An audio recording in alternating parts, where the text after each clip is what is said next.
Greetings. So this is in response to the Occult Tea series of questions. I follow Ella Harrison and the Red-Headed Witch, and both of them popped up with having done this. And through them on this deal, I also found Polish Folk Witch, which I am now following also. And I'll be referring to the tablet in my hand. It's got where the questions are. So I'm assuming you have a basic familiarity with what this is, because I'm new enough to this that it is almost certainly that you have found this video by searching for that tagline. So I'm going to make that assumption right there. And we'll see if we can make this in one long deal. So looking at the first set, this is the introduction of introduce yourself. How long have you been participating in the Witchcraft Online space? What practices and topics do you discuss primarily? So my name's Sean. I go by the whimsical tagline of the Feral Witch of the Wilds. And how long have I been participating in the Witchcraft Online space? Well, for things like, especially Facebook, it's been almost 3 years. It just kind of hit me that there wasn't anything holding me back during the pandemic from coming out of the broom closet, as it has been widely put. So while I am not truly open about my practice, I'm no longer being careful to conceal it. So for doing something like this, of posting videos, this is brand new. It's actually the whole Occult Tea deal. I'm really thinking about it, and after listening through what the Red-Headed Witch posted, Ella Harrison, and the Polish Folk Witch put up there, I thought about it, and actually we'll get to a later question about why it's taken me this long to do this. So practices and topics would I be discussing primarily? Here's where you get the feral witch part. I grew up in a very decidedly non-witchy environment where witchcraft was decidedly looked down upon, which meant that I kept things very quiet.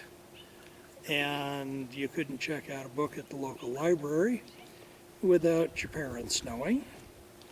So it's a little problematic.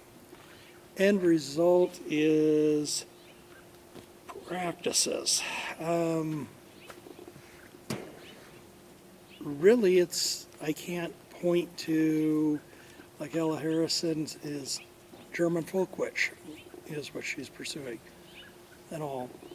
Things like that, I can't say a specific practice. It's what I've figured out as I've stumbled along on my own. Topics. The topics I'm probably going to be focusing on get into ethics and just some goals, thoughts, history. I see a tremendous amount of incorrect information out there, especially from a historical viewpoint on social media. So addressing some of that will probably be done, and we'll see where it goes. So topic 1, impact on the community. What is my personal reason, inspiration behind sharing my practice online? Well, I've covered it already a little bit there, but really I've always been a solitary practitioner.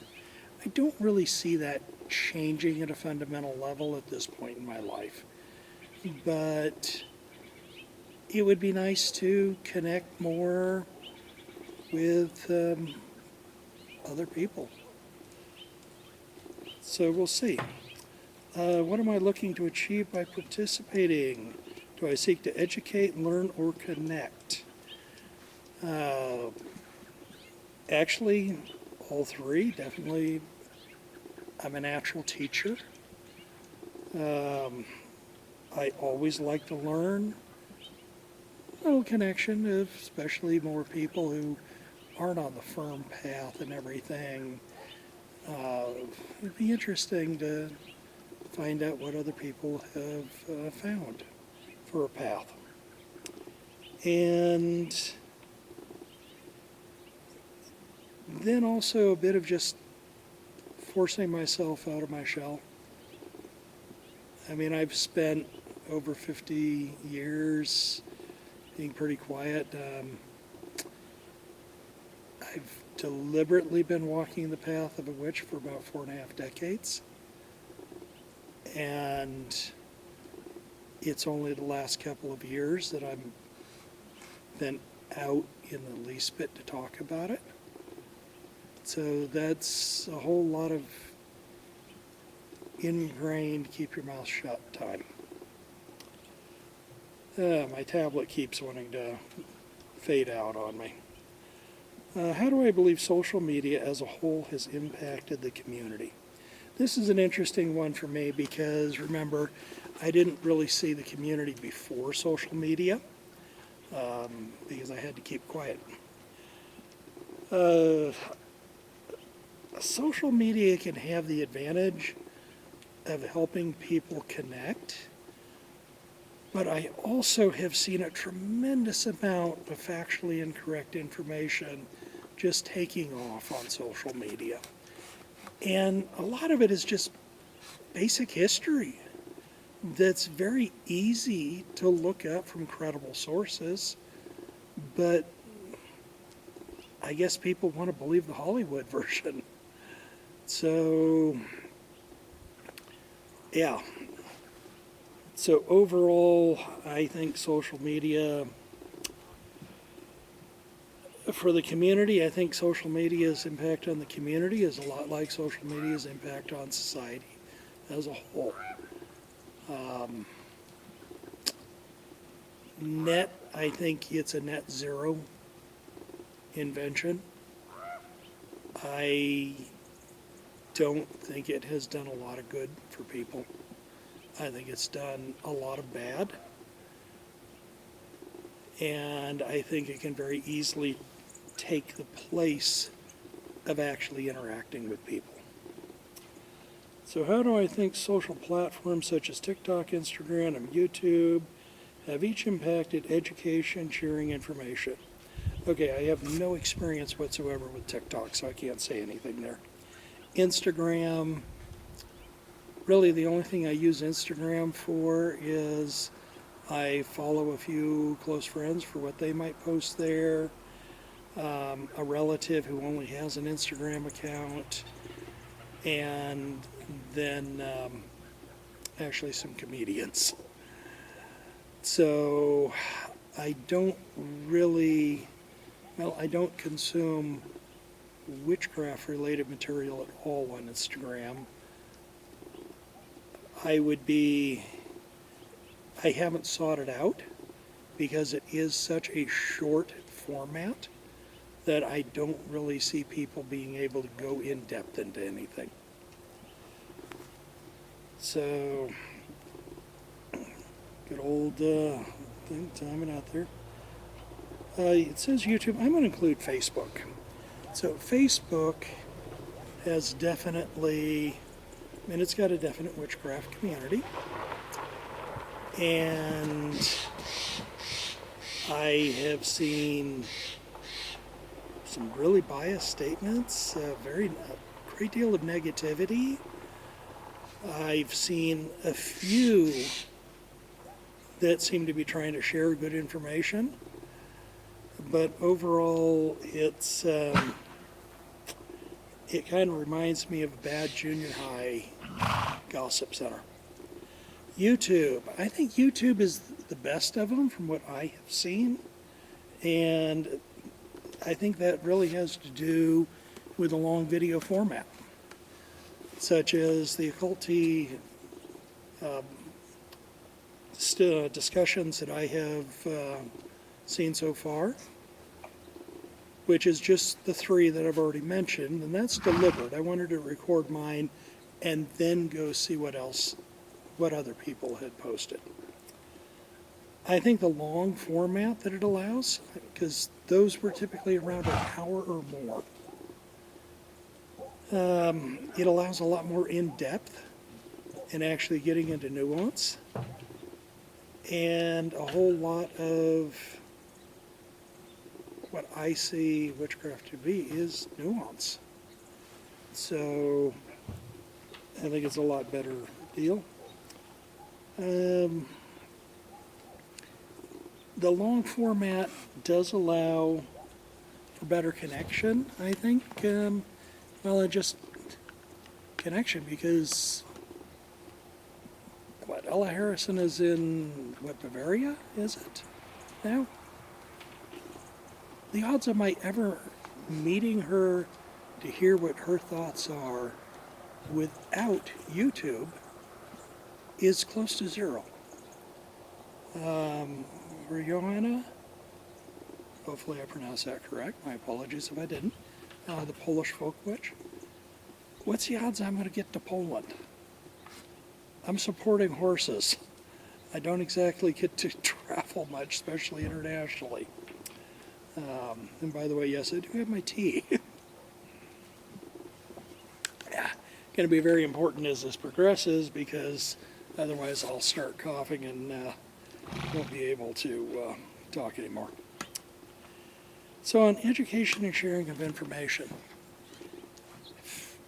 Education and sharing of information has always been prone to having good information provided and bad information provided.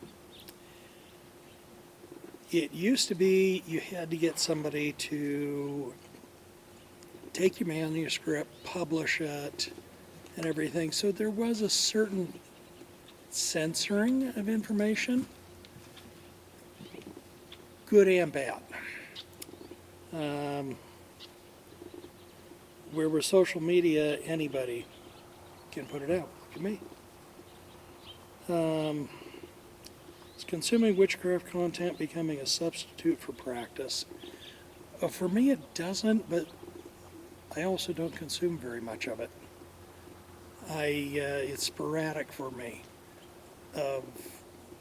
Sometimes I'll go an entire month without consuming anything, where the most I'm doing is simply noting that, that somebody posted a video, I got a notice for it, an alert for it.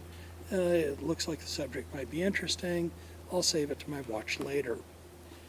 And usually when I catch up on that is in the winter time, when there's a whole lot of the work of maintaining this place that is on hold. I am in a northern clime. We do get a solid winter, and there's times the conditions are such where there isn't a whole lot you can do. My property is very steep, and I can't put the tractor on a whole lot.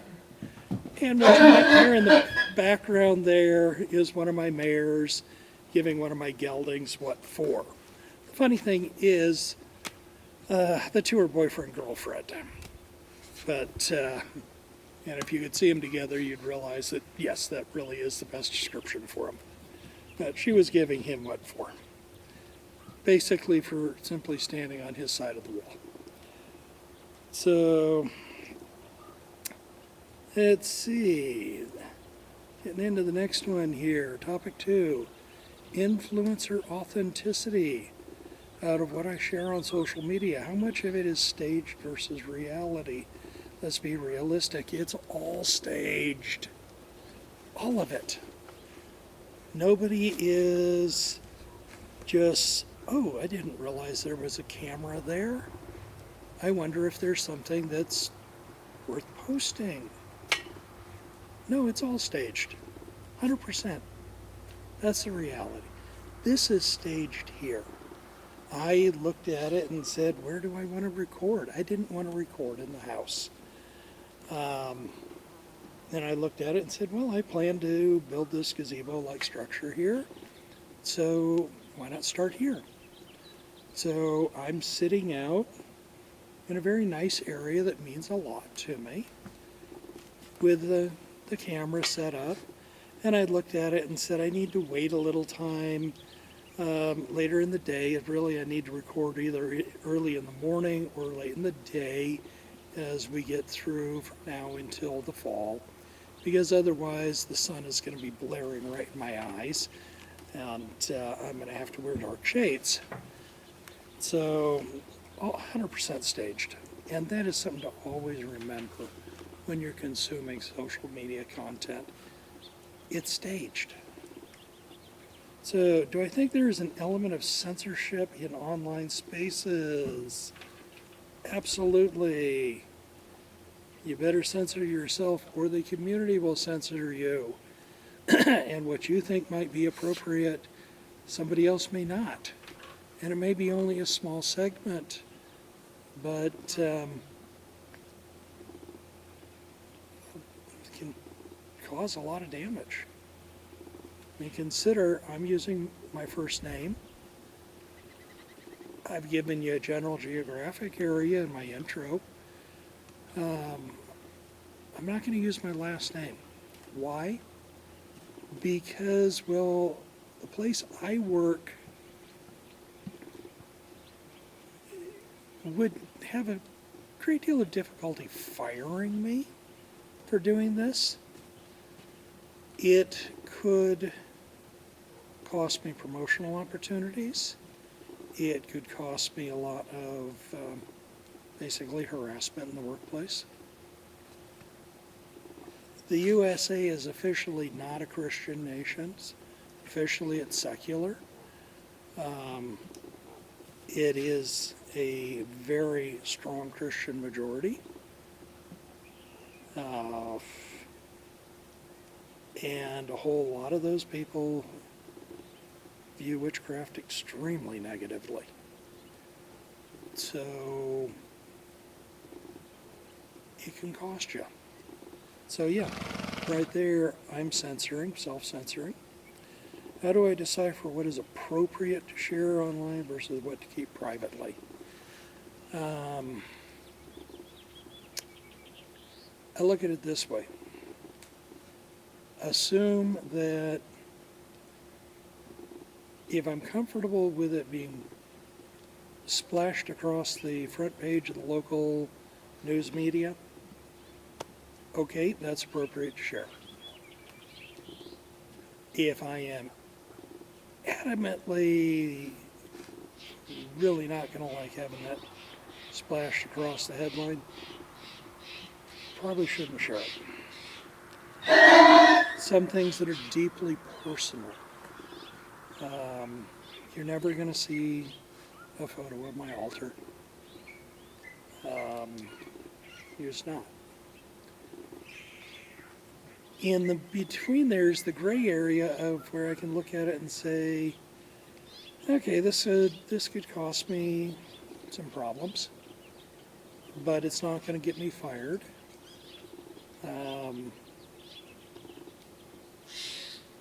Then it's kind of,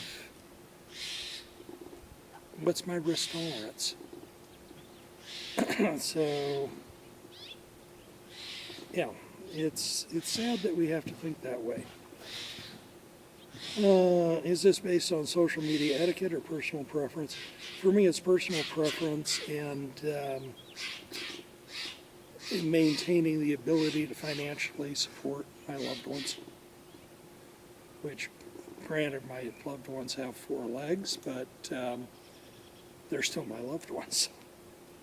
Let's see, have I ever encountered or heard of grifters in our community? Do I recognize them? What are significant signs of grifters in the community? Yeah, I have seen, especially on Facebook, various groups where it's obvious that it's a scammer. And it's no different than scamming in any other deal. It's just targeting our community instead of just a broader generic community. So, on YouTube, flat out grifting. I haven't run across a profile that I thought was purely that. Always get a little skeptical about anyone who says, take my course and you'll instantly be all powerful or something. Those are big red flags. The parts that make me a little much is the product placement, the sponsorships. I understand people might be doing it because they need the money. Certainly I'm pretty well off. For the world, I'm exceptionally well off. In the U.S., I'm solidly middle class is what I'd be considered.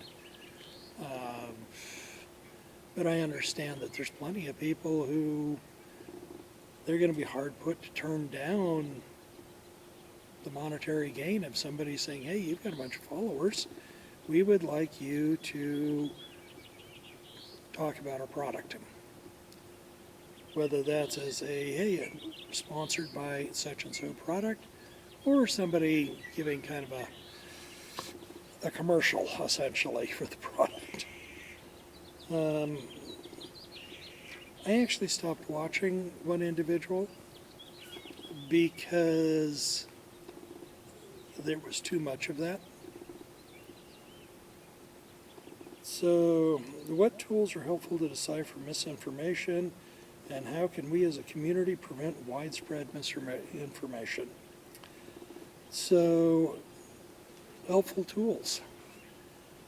There is a lot of really good information out there, especially historical information, that is from solid universities where they're putting out free publicly available, no charge or anything, lecture series and all. Take advantage of them.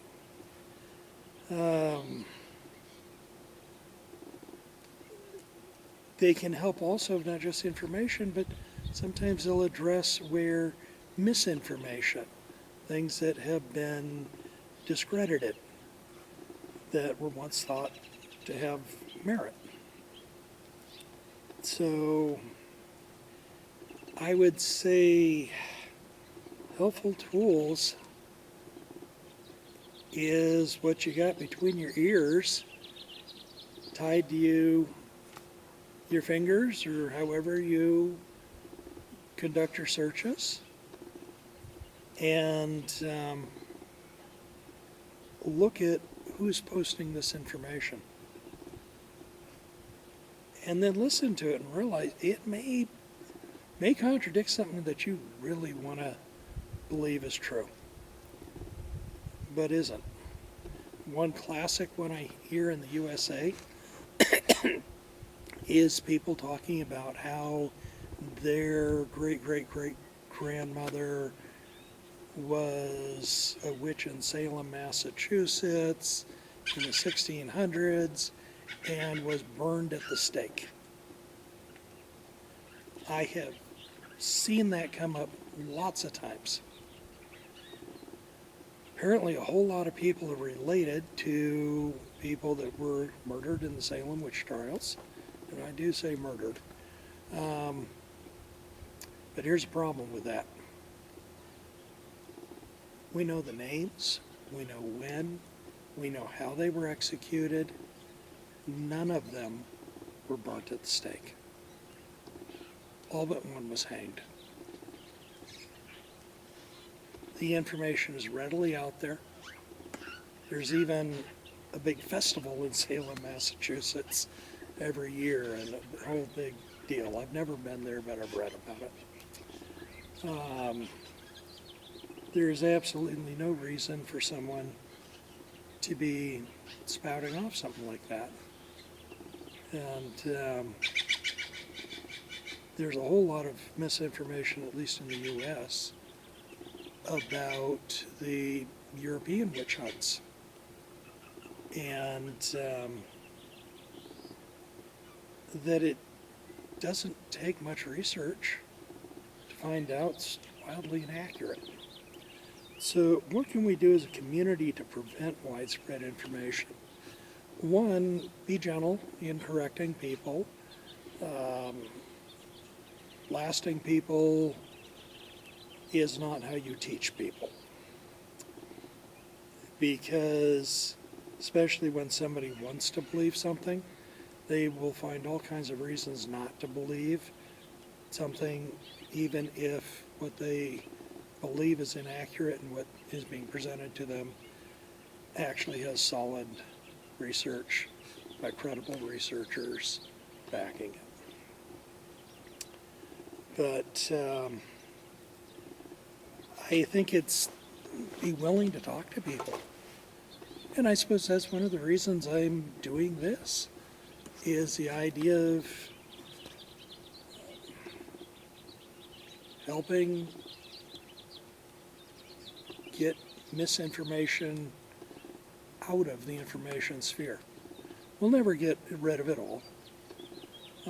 People have a tremendous desire to believe what they really want, and there's confirmation bias in that they'll believe something that supports their preconceived notion over dozens of sources that are highly credible that don't support what they want to believe.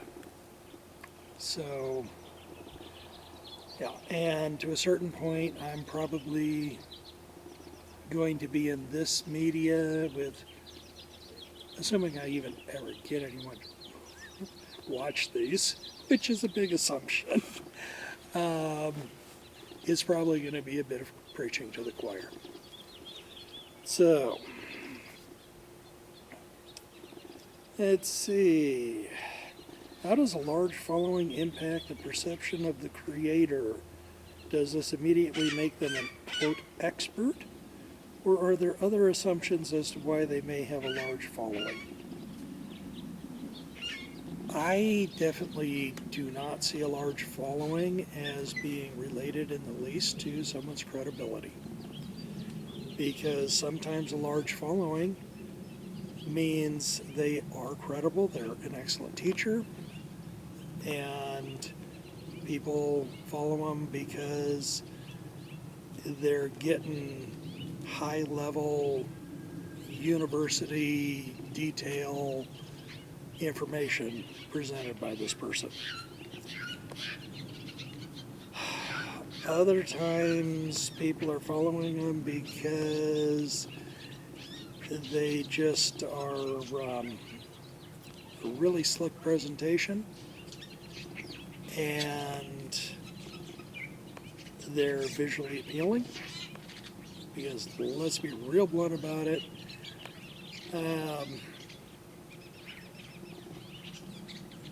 somebody who is attractive will get more people following them than somebody who is unattractive.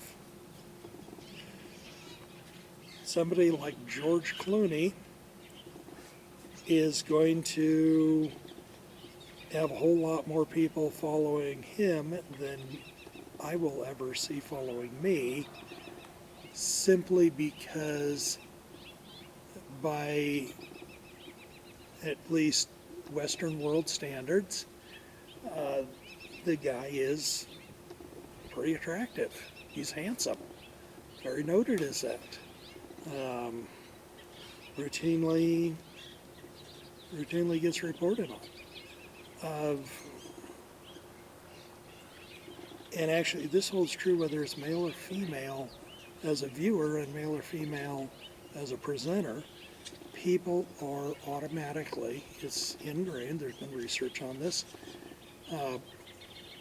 biased towards people who are visually attractive. So you have to take a look at it and say, Is this because they've got something good to say, or is this just because they're really good on how they say it, or maybe they're eye candy? So, large following doesn't mean anything. Small following doesn't mean anything other than somebody's got a large following, somebody has a small following.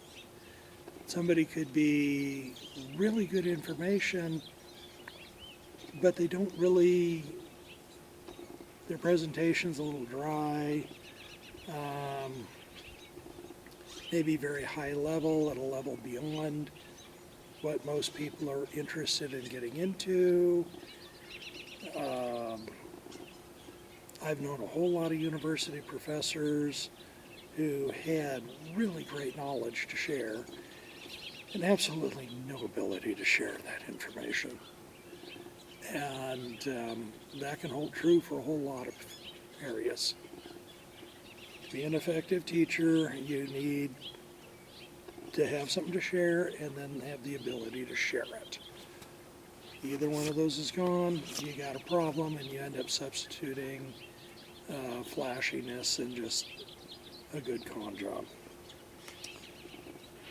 So for me, a large following actually tends to make me a little skeptical. And I look at it and say, okay, what are the things other than the information that might make people follow this individual? And yeah. So,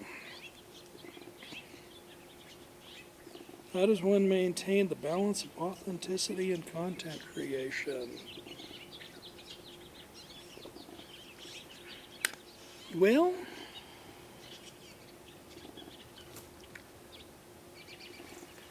oops, tea dumped over there.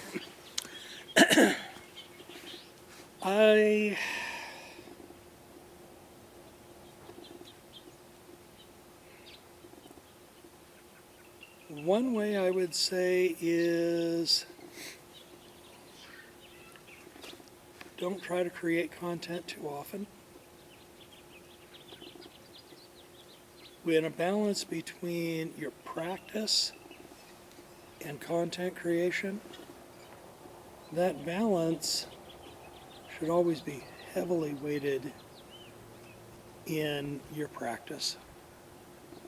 And there are people who their primary job is content creation. That's how they're trying to make a living. And that's when, okay, if your whole deal is content creation, you're going to have an authenticity problem going there because the driver becomes the wrong thing. It doesn't become authenticity, it becomes, how do I get people to have clicks?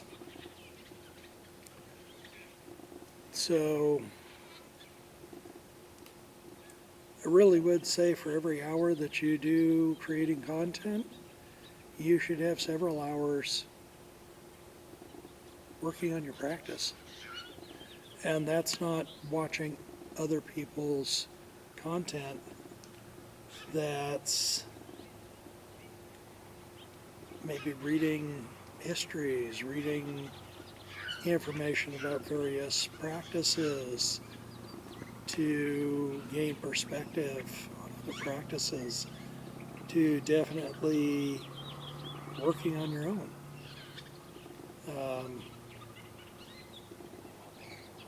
I mean, I do see witchcraft as a spiritual path, but it is a spiritual path that you have to practice. And if you're not practicing it, you're not going to be walking that path real well. So, bit of a convoluted answer for that one. Whereas I think most of my answers fit that category. Let's see, the next one. Oh, topic 3, imposter syndrome and FOMO. Fear of missing out for people. When I follow other creators in the community space, does it make me feel genuinely inspired and empowered, or does it create feelings of FOMO and being less than?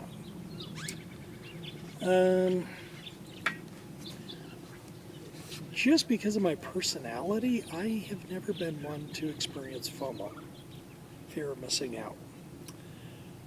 I am heavily biased towards JOMO, the joy of missing out. So, yeah, fear of missing out really is a non-issue for me. But of being less than,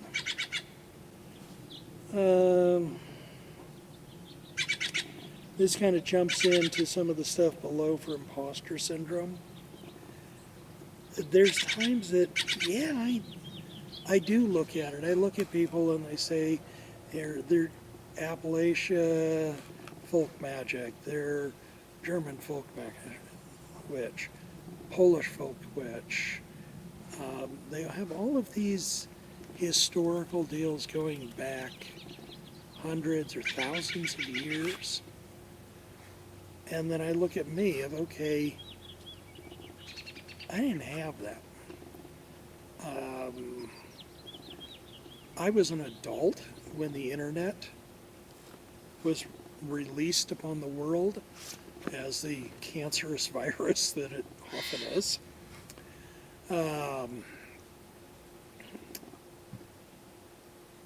I grew up using card catalogs, and they didn't always make sense for how something would be categorized. So, imposter syndrome, feeling less than. Yeah, there can be times where I look at it and I say, do I even really know anything? And then I think of, well, yeah, actually I think I do. But it doesn't fit into a nice pigeonhole. I think the closest pigeonhole it would fit into is folk magic, folk witchcraft.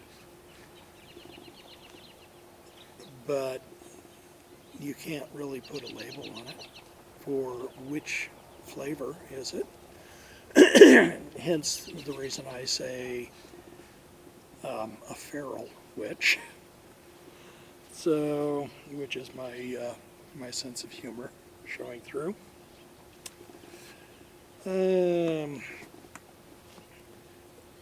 So most of the time I get inspired by it to think, oh yeah, that's an interesting concept.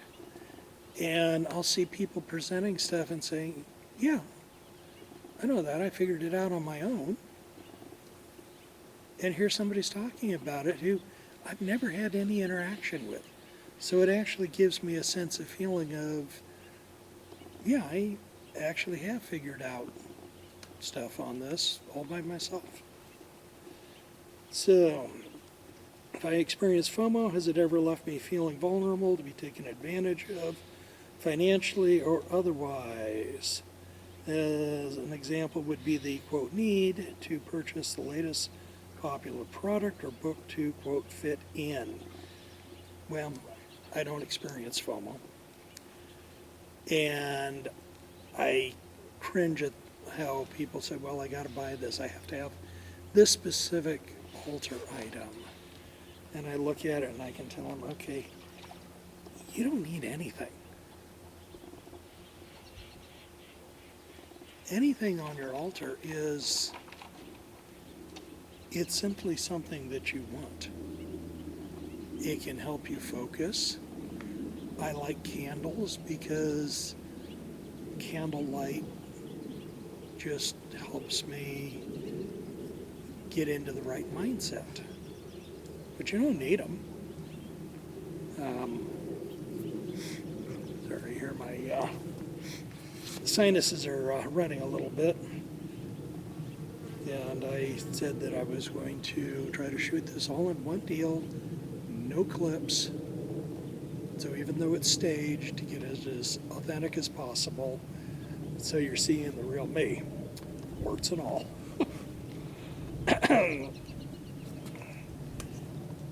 I certainly have seen people who I think they're being taken advantage of financially, either because somebody wants to sell them something, or they're being taken advantage of financially to make them think they have to go spend money that they may not have. And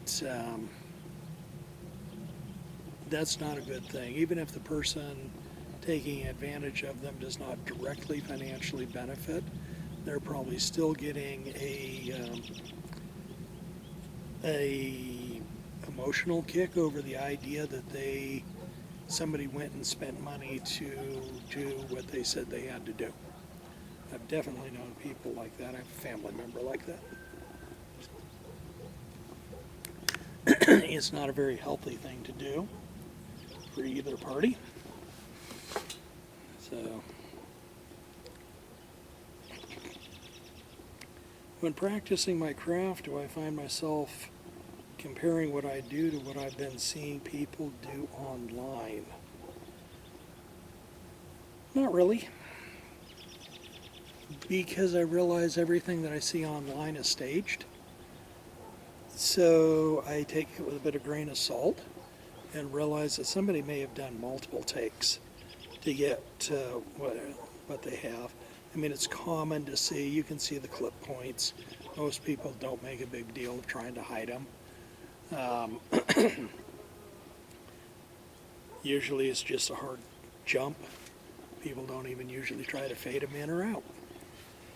So I also look at it and realize that I have the confidence of all my years working on this path, and I'm not going to let somebody else tell me that I have to change.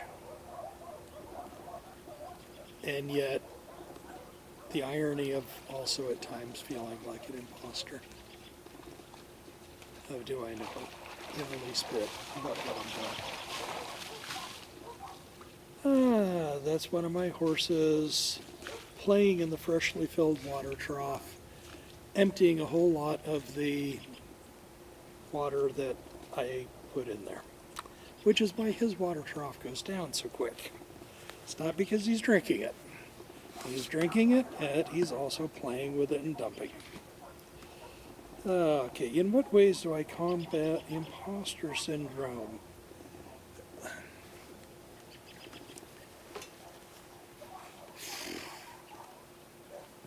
I think about everything I've done. I think about what I've learned, the connections I've made. Primarily, I work with living things in the world that, as human beings, we primarily inhabit. Horses, cats, the birds, snakes, reptiles, the bunnies. We've got quite a herd of quail that do a lot for me. I help them through the winter, and they help with insect control and all for me. It's a very cooperative relationship, and they have sanctuary on my property. I will not hunt them.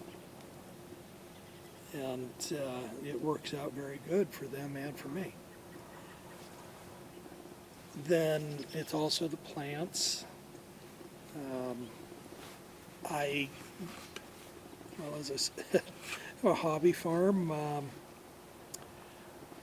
I sometimes humorously call it gardening, but it's kind of a step beyond gardening. And I try to focus on heritage seedlines. And the plants give me quality food to eat, far better than you can find in a grocery store. And in return, I perpetuate their seedlines. Win-win situation. So, and Then working with spirits, I do. Interestingly enough, generally not very infrequently for my benefit, mostly for the benefit of the animals that rely on me and the land. I strive to be a caretaker of the land. So when I'm feeling like an imposter and all, I look at all of that of what I do, what I've done, what I continue to do. And I realize that you may not be able to fit me into a nice little pigeonhole, but that doesn't make me an imposter. I could probably do, in fact, I probably will do a separate video or videos on the whole imposter syndrome and that whole concept, because I strongly suspect I'm not the only one who has been more feral witch instead of having some line, some pre laid out line to follow. What would my practice look like without the social media influence of other creators? Exactly the same. That's the truth. I had so many years before I ever got on social media to see what other creators were doing, that I find it interesting from an academic sense, but have I really changed any of my practices as a result of what I have seen on social media? The answer is no, I haven't. Might it happen in the future? Sure.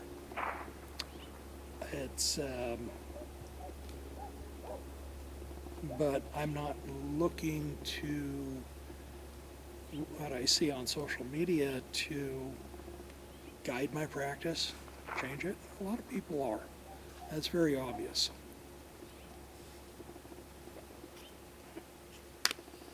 Okay.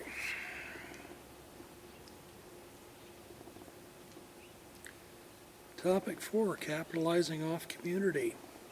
Do I consider online communities as equally valid to in-person communities? Yeah, I do. All the negatives of the online community you can find in the in-person communities. All the positives of the in-person community, it's possible to find in the online communities. So you will find great people. You will find people that make themselves great by leaving your life. That's sad, but that's the truth. The problem I see for the online communities is when online interaction with a computer is taking the place of interacting with a person. Because the thing to remember is, for a lot of this, you're interacting with a computer that's interacting with a computer that's interacting with a person. So what you get with an in-person community is really person to person. There's no intermediate step. Now, can you address that in the online community? Yeah, and it's how you do it. Certainly if you're doing a video chat, then you can be interacting truly with that person. But if it's you're posting something, waiting for them to respond, they respond, and it's you got to be careful. Now at the same time, in the old days of writing physical letters, drop it the mail, and it could be anywhere from a few days to weeks, months, depending on where you were and the other person was. Because I grew up out in the boondocks where it was a lot colder here. Live in Alaska. And, but the old letters could be very much like the online community, but you didn't do group letters typically. And that's the problem with online, is it's usually a group setting, and you can get somebody who dominates the conversation. You can get that in person also. But there's also that deal of people lose their filters when they're at a keyboard and they don't have to look somebody in the eye. It becomes very easy to stop seeing people as people. So, equally valid, but there are things to be careful of. Now, have online occult witchcraft communities impacted me as a person or practitioner? Especially with the stuff I've seen on Facebook. The fact of the matter is, appalled is the word that comes to mind. I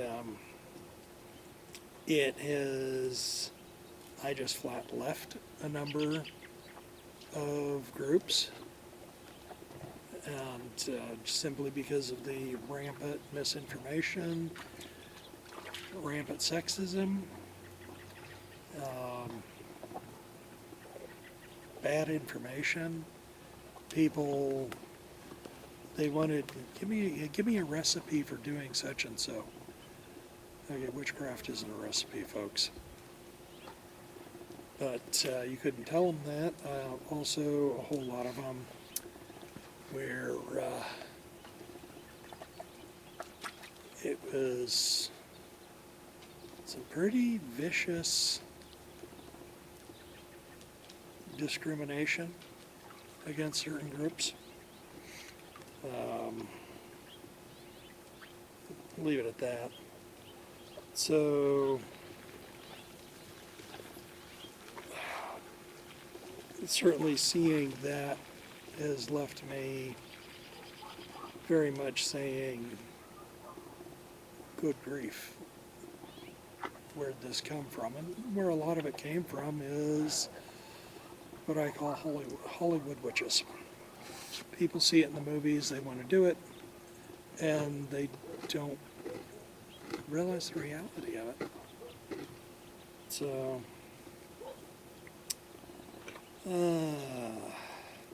what are some of the dangers of the current phenomenon of capitalizing off the witchcraft community?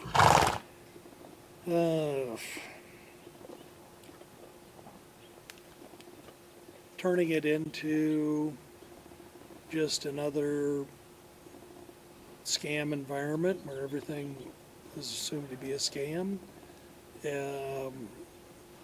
and people leave. And basically fracture the community into small groups, really, like I'm sure it was before. How much communication was there between somebody in Poland, in Bavaria, in the U.S., in even the East Coast of the U.S. versus the West Coast? And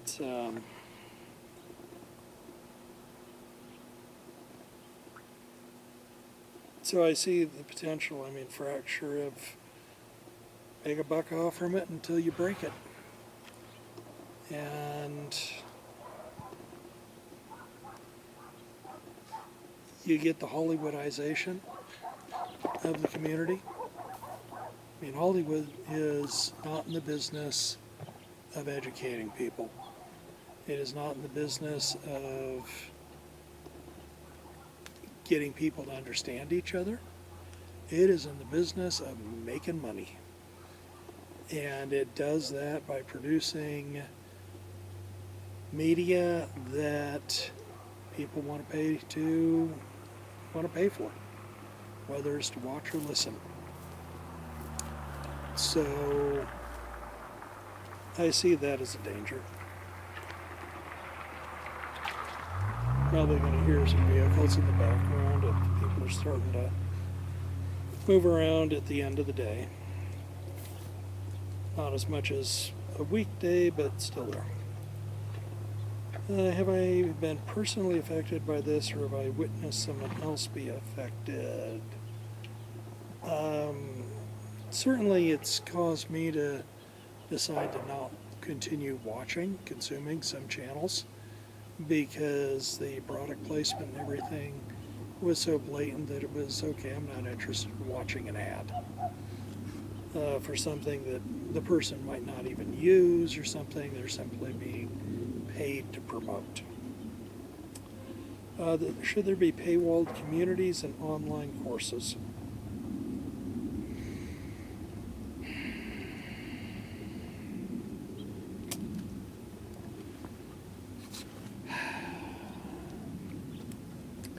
I'm not going to say that there shouldn't be. I mean, if I got a bunch of followers and they said, hey Sean, we want you to set up a Patreon account so we can all chip in $5 a month, and because we love what you're doing.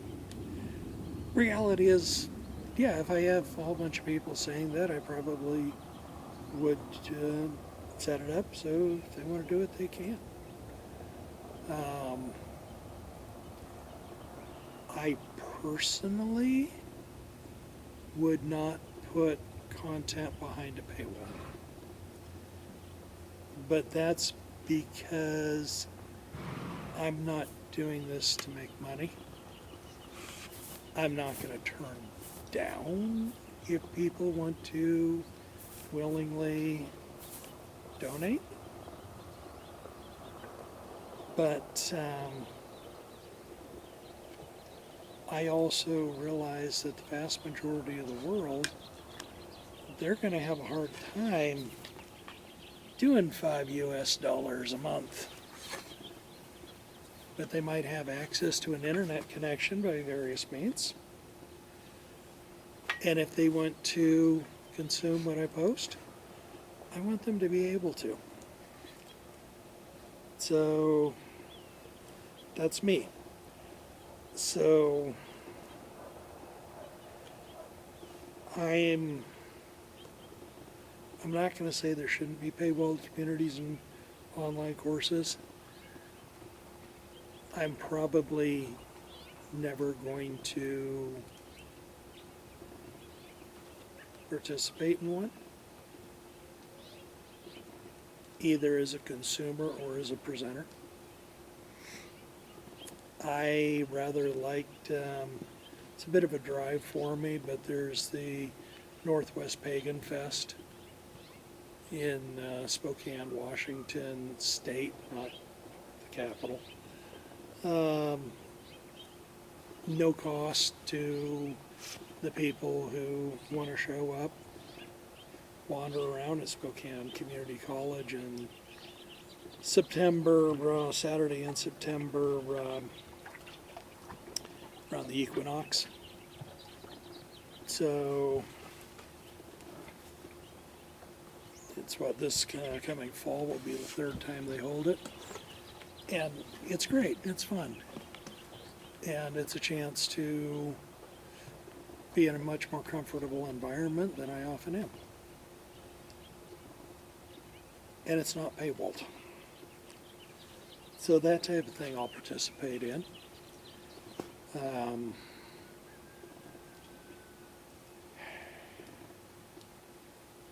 I have taught a variety of topics. I've taught in university courses, taught labs. I was compensated for that. I have taught various topics for search and rescue, volunteer search and rescue. I was not compensated for that. In fact, I was spending my own money to be able to do it. So it's my personal philosophy that I teach because I want to share, and I don't want to prevent somebody who wants to learn from being able to learn by saying, oh, you got to cough up money to do it. So at the same time, I'm not going to say I don't think anyone should do it, but buyer beware. How does one ensure the authenticity of courses, workshops, memberships, etc. as a financial investment?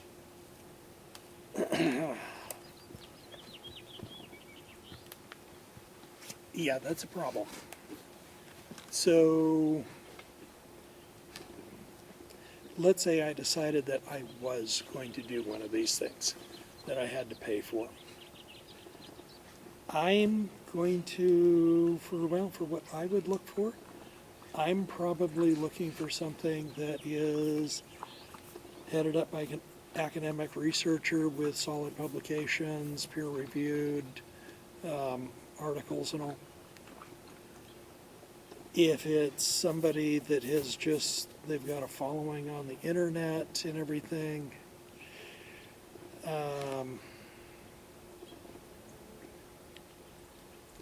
it's kind of,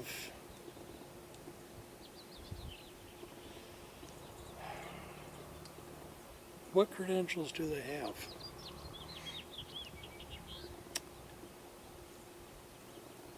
Because if they really have the credentials on it,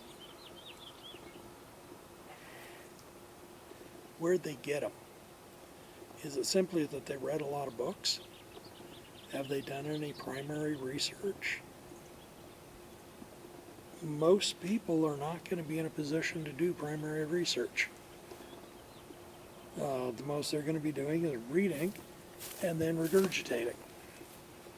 So I'd rather spend the money to buy books written by the folks doing the primary research. And then if somebody has an interesting take and perspective on it that they want to offer up for whatever reason without asking for compensation, they'll can see what they have to say, because some people have some interesting perspectives. Okay, I think I've beaten that one to death. Conclusion. What are some topics of conversation I'd like to see more of in our community? Historical accuracy. Terminology. I mean, I've certainly seen the argument that you can't say that there is no devil in witchcraft, that the devil absolutely, historically, has been present in some practices. To me, this is a terminology deal, and I have to ask, okay, if you're going to use the term devil, are you talking about the Abrahamic devil, which carries some definite connotations there, or are you talking about a malicious spirit, which is a whole different ball of wax? Topic is conversation, the historical accuracy of just the European witch hunts, the difference between what was going on the European continent versus the British Isles, the idea of witchcraft being a religious crime versus causing harm through the use of witchcraft being a secular crime, how that impacted the differences, even though calling it the burning time or burning times is very popular in some areas. About an honest conversation about how often people were actually burned at the stake as a means of execution versus if the body was burned at all, it was done after the fact as actually an attempt to purify, because people were thinking if we burn the body, then we purify this person's soul and they can get into heaven. So, interesting thing that I think actually probably says more about someone trying to find a way to live with the fact that they just murdered someone, but okay.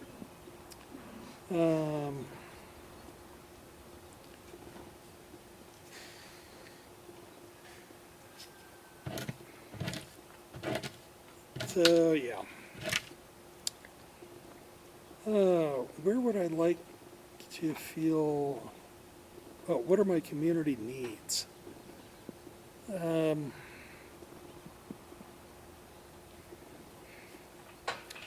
Needs, I don't really have. I could walk away from the witchcraft community today, never interact again with them, and I'd be okay. I've been a solitary practitioner this long. Realistically, I have 4 years behind me as a solitary practitioner, keeping my mouth shut and no interaction with the witchcraft community. And then I realistically have years left to live. So really I'm going to rephrase this of what are my community wants?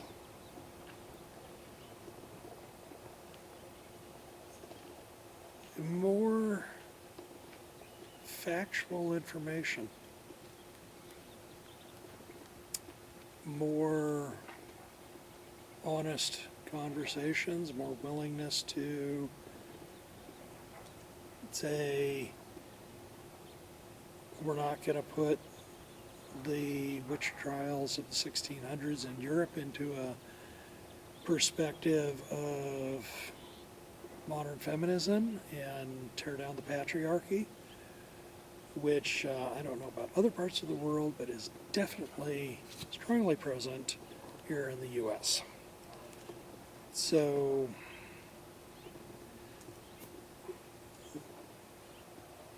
community wants is a healthier community.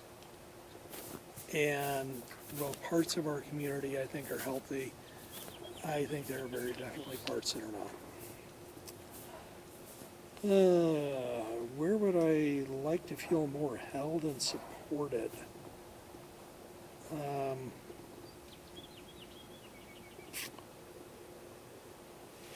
I am very Alaskan, and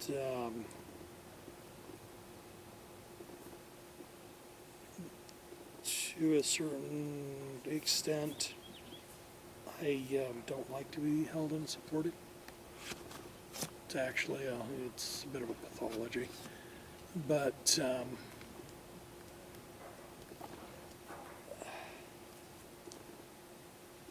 yeah, it's really more just discussions and be able to talk with people. So we'll see where this all goes on this channel. Where do I feel like I'm not truly being seen by my community? One place I see on this so far is just the idea that, as I've mentioned, I can't say that, okay, I am this specific recognized type of witch.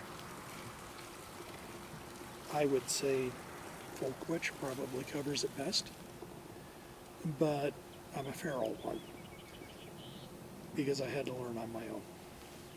So I think supporting people like that and actually making sure that we don't say, oh, you need to join this line over here. It's a recognition that there are people like that, because the truth of the matter is, you can say whatever group, whether it's Polish folk witch, Bavarian folk witch, Appalachia folk witch. There was a time that did not exist. Somebody figured it out. And probably a whole bunch of times somebody figured it out, and it never got passed on, so it died out with them. So I don't really see that being recognized in the community. So how can we help each other in removing the external peer pressure and grow in community?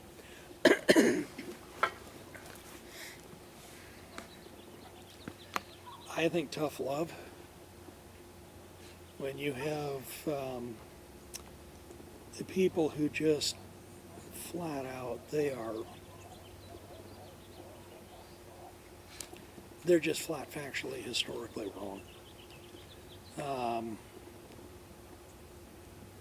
And just they're treating it like it's a cookbook.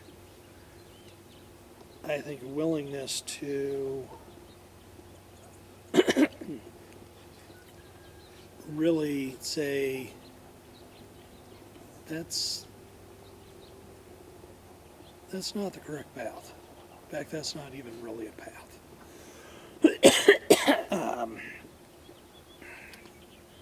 But you have people who actively work to excuse it because they will say every witch follows their own path. Never question a witch and how they choose to witch. The fact of the matter is sometimes it does need to be questioned. We can do it politely, but to grow in community, we need to realize that that's out there and say it is a problem. It is harmful to the community. Not everyone's going to agree on me. That remark right there might be, if anyone watches this, what gets me into a flaming end of a flame. Well, I can't call it a flame war because flame war requires somebody to respond back, and I won't do that. But yeah. How can we as a community come together with more constructive criticism without it seeming shady, passive aggressive?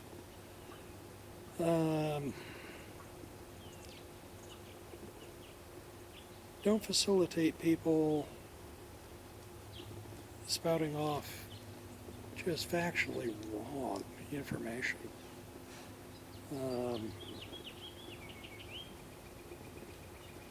Don't turn a blind eye to people who do facilitate that, who are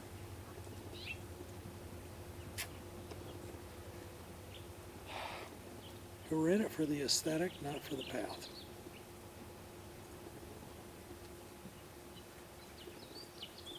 So, how can we as a community do better when we do receive criticism and feedback? Well, for one thing, be willing to listen to it. I mean, this is pretty routine of receiving constructive criticism. Both of these questions, actually. I mean, if we do get criticism, feedback, we can ask, okay, explain to us of where's this coming from, and make sure we understand. And then be willing to say, well, what about this information over here? How does that fit with what you're saying?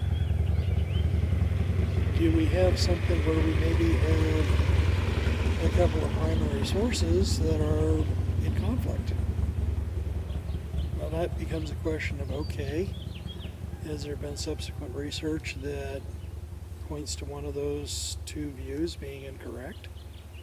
I mean, at one point we had, I believe it was the anthropologist who was promoting the idea of the whole 1600s witch trials in Europe being going after the witch clans, which has been pretty thoroughly debunked at this point. So information evolves. So who are some community members that I look up to that are reliable resources and aspirations?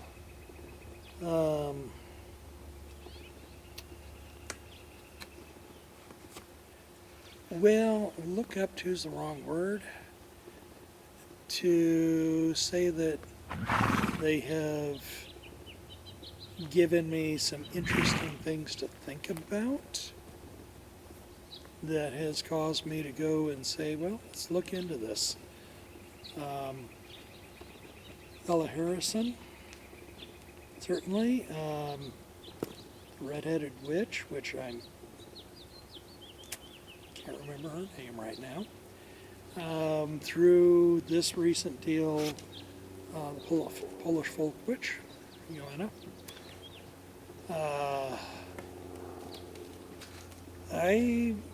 She might have some interesting things to say.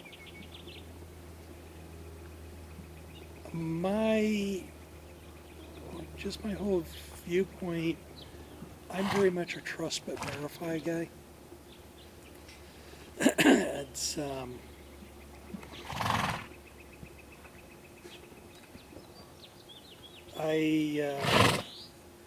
part is a product of the work I've done, but I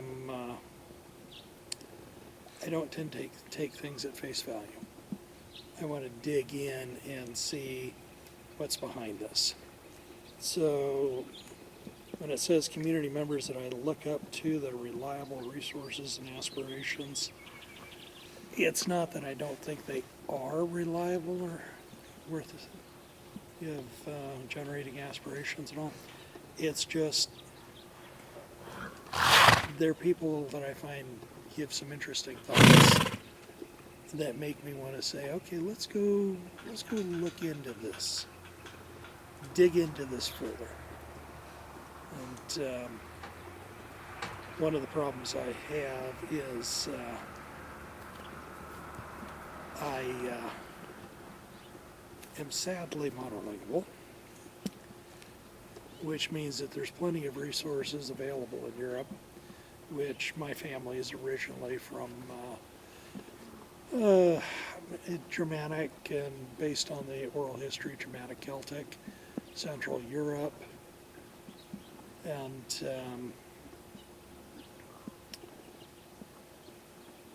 there'd probably be a lot of interesting things to read if I was polylingual. So, yeah, they kind of wandered on that one a fair bit. So, and since I mentioned family history, from the perspective in the U.S., I came to the U.S. a long time ago. My family did, about 420 years ago. From the European perspective, there's towns currently in existence that are 1.5 times that age or more. I know someone who was kind of got a laugh out of the 420 years roughly because the village that she comes from just recently celebrated its 600th birthday. So as the saying goes, in the USA, people think 200 years is a long time. In Europe, people think 200 miles is a long distance. Perspective varies, which actually can be a definite point in our community that the cultural perspective we bring, we can look at the same information and come to very different conclusions. So I've already jumped into the any further thoughts, comments, prompt, questions of your own, express further points, offer solutions, the final end deal. So I don't have a solution other than we need to keep working towards one. And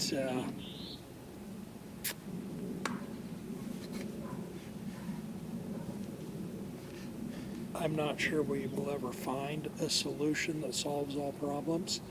And if we ever did, we'd probably have some additional problems pop right up. So it's been a long talk here. I'm not even sure how long I've been talking. At least one of my horses is saying long past dinner time and is in fact coming over to inform me of that with a woeful look on his face saying, I'm about to starve to death here, which he could pull off better if he wasn't so obviously not overweight, but he is not skin and bones by any means. So